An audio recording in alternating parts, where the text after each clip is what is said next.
International law का अध्ययन किया। वर्ष 2024 के लोकसभा चुनाव में उन्होंने शानदार जीत दर्ज कर देश की सबसे युवा सांसदों में अपनी पहचान बनाई। महिलाओं की शिक्षा, युवाओं के सशक्तिकरण और सामाजिक समभाव उनके प्रमुख विषय रहे हैं। Iqra Hasan Sahiba is regarded as one of the young faces of the political party. She is known for speaking on issues related to education, women's participation in politics, farmers, and regional development. She has also attracted national attention through her interventions on public issues and parliament debates.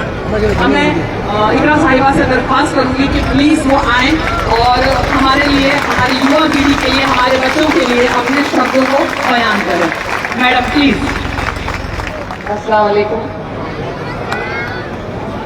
आज झुंझुनू की सरजमी पर पहली बार मेरा आना हुआ है और मैं शुक्रिया अदा करना चाहती हूँ मुस्लिम वेलफेयर ट्रस्ट का।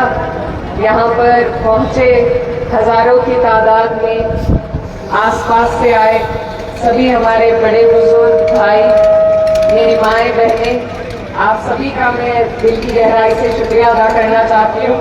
और सबसे अहम, हमारे बीच में हमारे रहबर एक ऐसी शख्सियत मौजूद है जो हमारे सरपरस्त भी हैं, हमें राह दिखाने वाले भी हैं, हमारे रहबर हैं जिनके बुलाने पर मेरा यहाँ आना हुआ।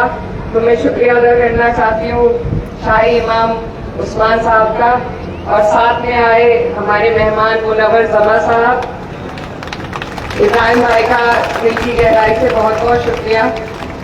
आज ये बहुत ही अच्छा एक सिलसिला आप लोगों ने जोड़ा है।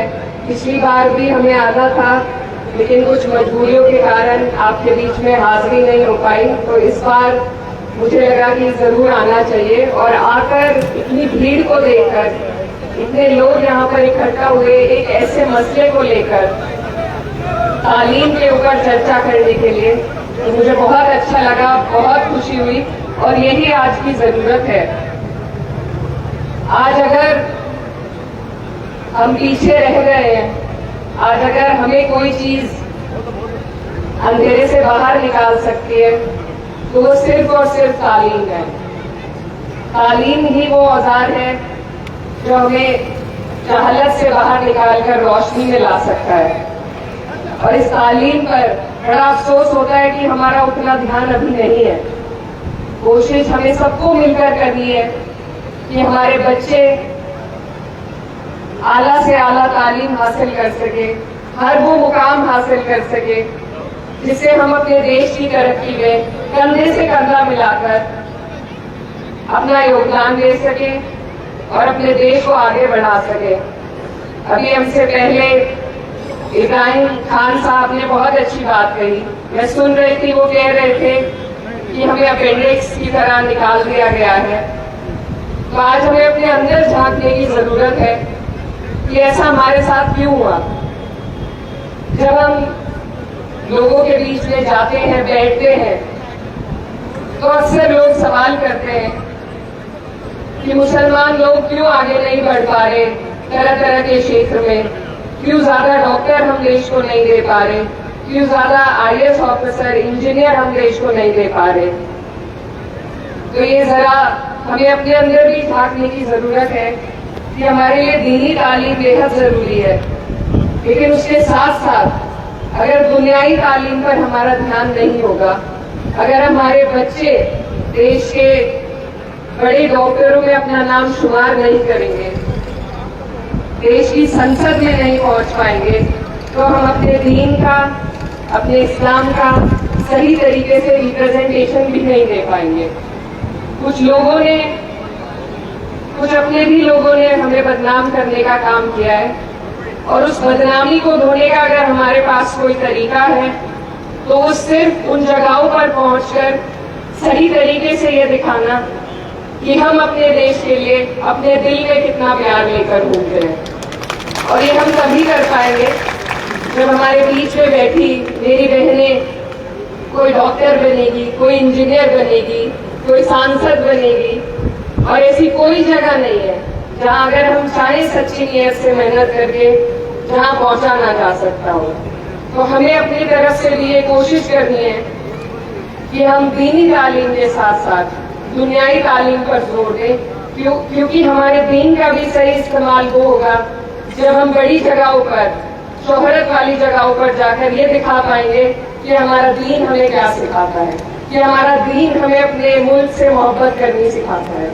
तो ये एक बहुत बड़ी चीज है जिसको आपको और हमें सबको मिलकर साथ लेकर चलना है, क्योंकि आज देश के जो हालात हैं उसमें अगर हम नजरअंदाज किए जा रहे हैं तो उससे बाहर निकलने का कोई नेता हमें रास्ता नहीं दिखा सकता, कोई पार्टी हमें रास्ता नहीं दिखा सकती।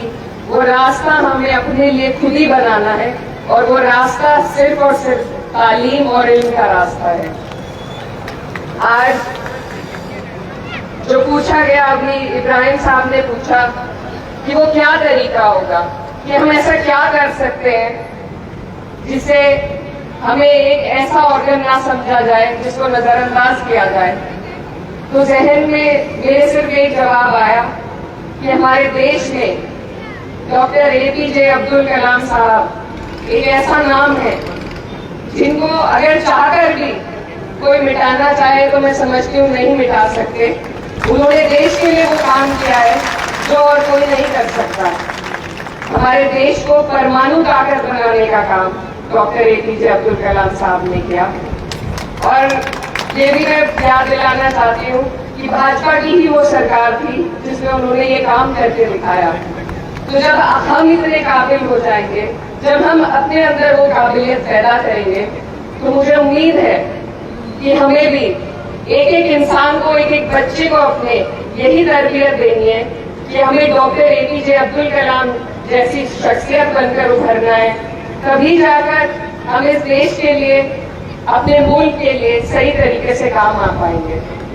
मैं साथ साथ डॉक्टर BR अम्बेडकर साहब की एक बात मुझे बहुत अच्छी लगती है कि उन्होंने कहा था कि वो किसी भी कौम की तरक्की को उस कौम की महिलाओं की तरक्की से आंकते हैं। तो यहाँ, क्योंकि मैं खुद एक महिला हूँ और हम सिर्फ 2 मुस्लिम महिलाएं हैं जो संसद में हैं, मुझे गर्व भी होता है और अफसोस भी होता है कि हमारी संख्या बहुत कम है। हम अपनी आवाज उठाने वाले कम लोग वहां पर हैं, और यहाँ मेरी इतनी प्यारी बहनें, माएं बैठी हैं। तो मैं खास तौर पर उनसे मुखातिब होकर ये कहना चाहती हूँ कि आप अपने बेटे और अपनी बेटियों में फर्क ना करें, उन्हें सिर्फ शादी के लिए तैयार ना करें। कोई ऐसी चीज नहीं है जो आपकी बेटी नहीं कर सकती। अगर हम अपनी बेटियों के, अपनी बहनों की तालीम पर ध्यान दें, उन्हें अव्वल से अव्वल तालीम हासिल कराने की कोशिश करें, तो पर्दे के साथ भी हर वो काम किया जा सकता है। हमारा दीन इस बात की गवाही देता है कि कोई रोक इस तरह की औरतों पर नहीं है। पर्दा भी वो हर फील्ड में, हर क्षेत्र में तरक्की कर सकती है, लेकिन उन्हें अपने घर वालों के साथ की जरूरत है। मेरे सामने कई वाक्य ऐसे आते हैं जिसमें बहनें बताती हैं कि माँ बाप मना कर रहे हैं कि 12वीं के बाद नहीं पढ़ाएंगे। तो मेरी एक बहन, एक बेटी होने के नाते आप सबसे ये गुजारिश है कि अपनी बेटियों को, अपनी बहनों को इस तरीके से मायूस ना छोड़ें। अगर वो पढ़ना चाहती हैं तो आपसे मेरी गुजारिश और इल्तिजा है कि उन्हें जरूर पढ़ाएं। और मैं आपकी बहन, बेटी, आपके सामने एक जीता जागता सबूत हूँ कि मेरे घर पर इस तरह की परेशानी आई